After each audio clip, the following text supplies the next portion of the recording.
how are you? You're able to say things that are much more profound. Singing takes me to a mystical place where language doesn't matter anymore, where anything is possible. All I wanted was to be taken away from the everyday world and into that realm where I could express myself without thinking. When I was alone with my thoughts, my mind filled with worries and fears. Music stopped the noise, made me feel confident, and took me to a pure place of expressing myself exactly as I wanted to be seen and heard. Singing took me into the presence of the divine. As long as I was singing, I was half outside the world. I'd be playing in the backyard like any kid would, but my thoughts and feelings and hopes were somewhere else. I worked hard to make things look the way I wanted them to. I took myself very seriously when I shot silly music videos to Mariah Carey songs in my girlfriend's backyard. By age 8, I thought I was a director. Nobody in my town seemed to be doing stuff like that, but I knew what I wanted to see in the world, and I tried to make it so. Artists make things and play characters because they want an escape into faraway worlds, and escape was exactly what I needed. I wanted to live inside my dreams, my wonderful fictitious world, and never think about reality if I could help it. Singing bridged reality and fantasy, the world I was living in, and the world I desperately wanted to inhabit. Tragedy runs in my family. My middle name comes from my father's mother, Emma Jean Spears, who went by Jean. I've seen pictures of her, and I understand why everyone said we look alike.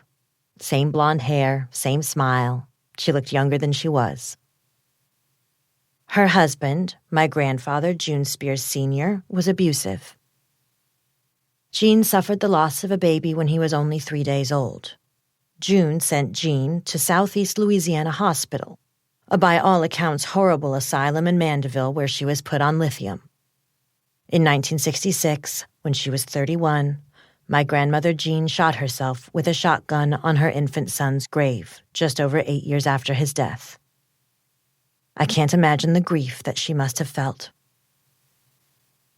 The way people talk about men like June in the South is to say nothing was ever good enough for him, and that he was a perfectionist, that he was a very involved father.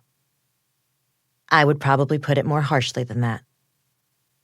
A sports fanatic, June made my father exercise long past exhaustion. Each day when my father finished basketball practice, no matter how tired and hungry he was, he still had to shoot 100 more baskets before he could come inside.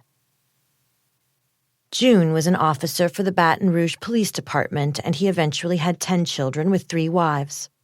And as far as I can tell, no one has one good word to say about the first 50 years of his life. Even in my family, it was said that the Spears men tended to be bad news, especially in terms of how they treated women. Jean wasn't the only wife June sent to the mental hospital in Mandeville.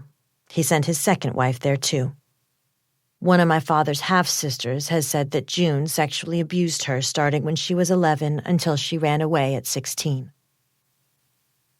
My father was 13 when Jean died on that grave. I know that trauma is part of why my father was how he was with my siblings and me. Why, for him, nothing was ever good enough.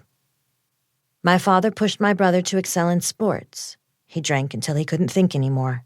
He'd disappear for days at a time. When my father drank, he was extremely mean. But June softened as he got older. I didn't experience the vicious man who had abused my father and his siblings, but rather a grandfather who seemed patient and sweet. My father's world and my mother's world were completely opposite from each other. According to my mother, my mom's mom, my grandmother Lillian Lily Portell, was from an elegant, sophisticated family in London. She had an exotic air about her that everyone commented on. Her mother was British and her father was from the Mediterranean island of Malta. Her uncle was a bookbinder. The whole family played instruments and loved to sing. During World War II, Lily met an American soldier, my grandfather, Barney Bridges, at a dance for the soldiers. He was a driver for the generals and he loved driving fast.